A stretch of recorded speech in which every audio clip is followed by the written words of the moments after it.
সন্মানীয় আমাৰ দক্ষিণ কামৰূপ জিলা ক্ৰীড়া সন্থাৰ সাধাৰণ সম্পাদক ডাঙৰীয়া, আমাৰ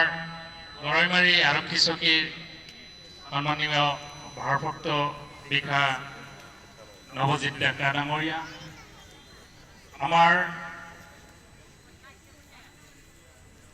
দক্ষিণ কামৰূপ জিলা ফুটবল এছ'চিয়েশ্যনৰ সম্পাদক প্ৰসাদ ৰাভা ডাঙৰীয়া, আমাৰ এফএ আহমেদ মহাবিদ্যালয়ৰ সন্মানীয় অধ্যক্ষ মহোদয় ডাঙৰীয়া, আমাৰ এফএ আহমেদ মহাবিদ্যালয়ৰ IQSৰ কোঅৰ্ডিনেটৰ শেখ ফখৰুদ্দিন আহমেদ ডাঙৰীয়া, মজিবুৰ ৰহমান ডাঙৰীয়া, আমাৰ জইণ্ট কোঅৰ্ডিনেটৰ ফখৰুদ্দিন আলী আহমেদ ডাঙৰীয়া,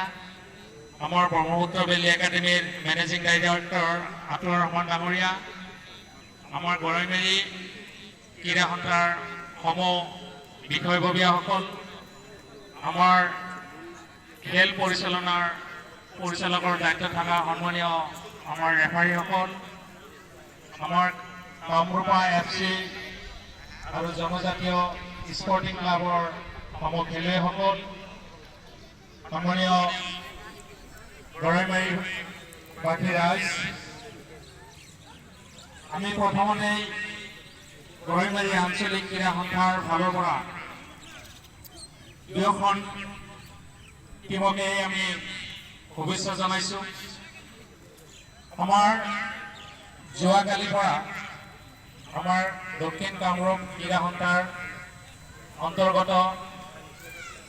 আণ্ডাৰ-17 ফুটবল লীগ অনুষ্ঠিত হৈছিল। তাতে 5খন লীগে আমাৰ মাজত আহিছিলে। আজি দুখন টিম আজি ফাইনেলত উপনীত হৈছে আৰু যোৱাকালিৰ পৰা আজি প্ৰত্যেকজন খেলুৱৈয়ে যথেষ্ট ভাল খেল প্ৰদৰ্শন কৰিছে আৰু আমি এই খেলৰ জৰিয়তে বিশেষকৈ আমি গৰৈমাৰী অঞ্চলত আমি ফুটবল খেলৰ এটা প্ৰসাৰ কৰাৰ কাৰণে আমি আগবাঢ়িছোঁ, যাতে খেলৰ জৰিয়তে আমাৰ অঞ্চলত আমাৰ উঠি অহা প্ৰজন্মই যাতে বিভিন্ন অপৰাধমূলক যেনেকৈ ড্ৰাগছেই হওক, চিকৰে হওক, আজি বিভিন্ন যিবিলাক খাব নলগা বস্তু খাই নিজকে শেষ কৰি আছে, এইবিলাকৰ পৰা আঁতৰি আহি যাতে আমাৰ ল'ৰা ছোৱালীবিলাকে খেলত মনোনিৱেশ কৰি নিজৰ স্বাস্থ্যৰ প্ৰতি সচেতন হৈও যাতে তেওঁলোকে খেল প্ৰফেশ্যন হিচাপে লৈ তেওঁলোকে যাতে বহুত দূৰ আগবাঢ়ি যাব পাৰে আৰু গাঁৱত যাতে আমি আমাৰ খেলসমূহ আমি প্ৰত্যেকটো ফুটবলেই হওক, ভলীবলেই হওক আৰু বিভিন্ন খেলেই হওক আমি যাতে প্ৰসাৰ কৰিব পাৰোঁ, তাৰ কাৰণে আমি আমাৰ গৰৈমাৰী আঞ্চলিক ক্ৰীড়া সন্থাই আমি ব্যৱস্থা গ্ৰহণ কৰিছোঁ। আৰু এই চেগতে মই আমাৰ দক্ষিণ কামৰূপ জিলা ক্ৰীড়া সন্থাক সন্মানীয় সম্পাদক ডাঙৰীয়াক ধন্যবাদ জ্ঞাপন কৰিব এইকাৰণেই যে তেখেতসকলৰ প্ৰচেষ্টা আমাৰ আজি দক্ষিণ কামৰূপৰ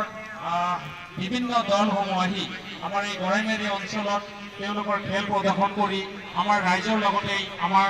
স্থানীয় খেলুৱৈসকলক উৎসাহ প্ৰদান কৰিছে। তাৰ কাৰণে মই তেখেতসকলক ধন্যবাদ জ্ঞাপন কৰিছোঁ।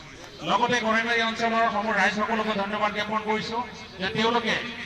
আমাৰ এই কাৰ্যসূচীত বা আমাৰ এই খেলত তেওঁলোকে আশানুৰূপ তেওঁলোকে আমাক সঁহাৰি জনাইছে। লগতে আমি টাউন ক্লাবৰ সমূহ বিষয়ববীয়াসকলকো ধন্যবাদ জ্ঞাপন কৰিছোঁ যে তেওঁলোকে এই আণ্ডাৰ-17 লীগখন তেওঁলোকৰ এই খেলপথাৰত আমাক অনুষ্ঠিত কৰিব দিয়াৰ কাৰণে তেখেতসকলকো মই ধন্যবাদ জ্ঞাপন কৰিছোঁ। আৰু এই চেগতে মই আমাৰ এফএ আহমেদ মহাবিদ্যালয়ৰ সমূহ অধ্যক্ষসকলৰ লগতে আমাৰ লুইতমৰীয়া বিষয়া গোষ্ঠীৰ সম্পাদক আমজাদ আলী ডাঙৰীয়াকো মই ধন্যবাদ জ্ঞাপন কৰিছোঁ যে তেখেতে আমাক ৰানাৰ্ছ আপ আমাৰ যিখন ভাল খেলুৱৈৰ মেন অফ দ্য মেচ চিৰিজখন তেখেতে দিয়াৰ কাৰণে তেখেতক ধন্যবাদ জ্ঞাপন কৰিছোঁ। লগতে মই এই কথাটো কওঁ যে এই ফুটবল খেলখন মোৰ দেউতাৰ নামত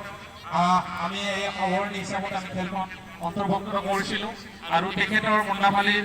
তেখেতে আমি দেখা পাইছিলোঁ যে আমি সৰুৰ পৰা দেখিছিলোঁ তেওঁ তেখেতে সামাজিক কামৰ লগত জড়িত আৰু খেলা ধূলাৰ প্ৰতিও ল'ৰা ছোৱালীক মানে আমাৰ গাঁৱতো যিবিলাক খেলবিলাক হৈছিলে আৰু খেলত তেখেতে উৎসাহ বা তেখেতে আগভাগ লৈছিলে। গতিকে তেখেতৰ মেমৰি আমি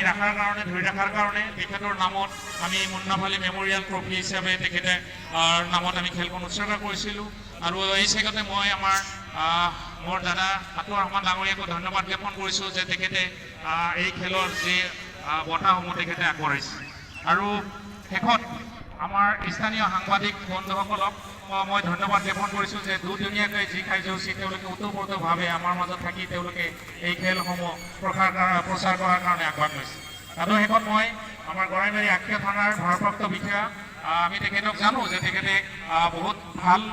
মানুহ আৰু তেখেতে আমাৰ যুৱ প্ৰজন্মৰ কাৰণে সদায় লাগি থাকে আৰু যুৱ প্ৰজন্মৰ প্ৰত্যেকটো খেলা ধূলাৰ ক্ষেত্ৰত তেখেতে দিহা পৰামৰ্শ দিয়ে আৰু যাতে অঞ্চলত যিবিলাক ড্ৰাগছ এডিক্টেড আছে বা তেখেতে অহাৰ পিছত তেখেতে যথেষ্ট কাম কৰি আছে আৰু মই তেখেতৰ পৰা এইখিনি আশা কৰোঁ যাতে অঞ্চলত আমাৰ এই উঠি অহা প্ৰজন্ম যাতে শেষ হৈ নাযায়। তেখেতে দৃঢ় বিশ্বাসে যিখিনি কাম কৰি আছে অনাগতও তেখেতে কাম কৰক, তেখেতৰ লগত আমি সহায় সহযোগ কৰিম, আমি তেখেতৰ লগত আছোঁ আৰু মই আশা ৰাখিম যে তেখেতৰ নেতৃত্বে এই অঞ্চলৰ পৰা ড্ৰাগছ মুক্ত হওক আৰু বিভিন্ন অনৈতিক কামৰ পৰা তেখেতে আগবাঢ়ি লৈ যাওক। গতিকে মই শেষত দুয়োটা টীমৰ খেলুৱৈসকলৰ লগতে আমাৰ এই খেল পৰিচালনাৰ মূল দায়িত্ব লোৱা আমাৰ দক্ষিণ কামৰূপ জিলাৰ ফুটবল এছ'চিয়েশ্যনৰ সাধাৰণ সম্পাদক প্ৰসাদ ডাঙৰীয়াক মই বিশেষভাৱে ধন্যবাদ জনাইছোঁ যে তেখেতে বৰ্তমান অল ইণ্ডিয়া লেভেলত তেখেতৰ প্ৰত্যেকটো খেলসমূহ তেখেতে পৰিচালনা কৰি আহিছে। তেখেতে আজি দিল্লী হওক বা গুৱাহাটী হওক বা ঝাৰখণ্ডতে হওক যে আমাৰ অসমৰ পৰা আমাৰ দক্ষিণ কামৰূপৰ পৰা তেখেতে প্ৰতিনিধিত্ব কৰিব পাৰিছে আৰু তেখেতক লৈ আমি যথেষ্ট গৌৰৱান্বিত আৰু তেখেতে আমাৰ এই অঞ্চললৈ সুনাম কঢ়িয়াই অনাৰ কাৰণে তেখেতক লৈ আমি সঁচাকৈ গৌৰৱান্বিত আৰু তেখেতৰ কাৰণেই আমাৰ এই দক্ষিণ কামৰূপত খেলৰ যথেষ্ট ভাল ফলাফল লাভ কৰিবৰ কাৰণে সক্ষম হৈছে। শেষত মই আমাৰ খেল পৰিচালকসকলকো মই ধন্যবাদ জ্ঞাপন কৰিছোঁ আৰু দুয়োটা টীমকে মই মোৰ ফালৰ পৰা শুভেচ্ছা জনাই মোৰ বক্তব্য সামৰিছোঁ। ধন্যবাদ। ধন্যবাদ। তো এইখিনিতে আমাৰ ৰৈ যোৱা এটা সংগঠন আমি এইবাৰ জনাব গৈ আছোঁ। আমাৰ মাজত আহি উপস্থিত হৈছে ছায়েন্স একাডেমীৰ অধ্যক্ষ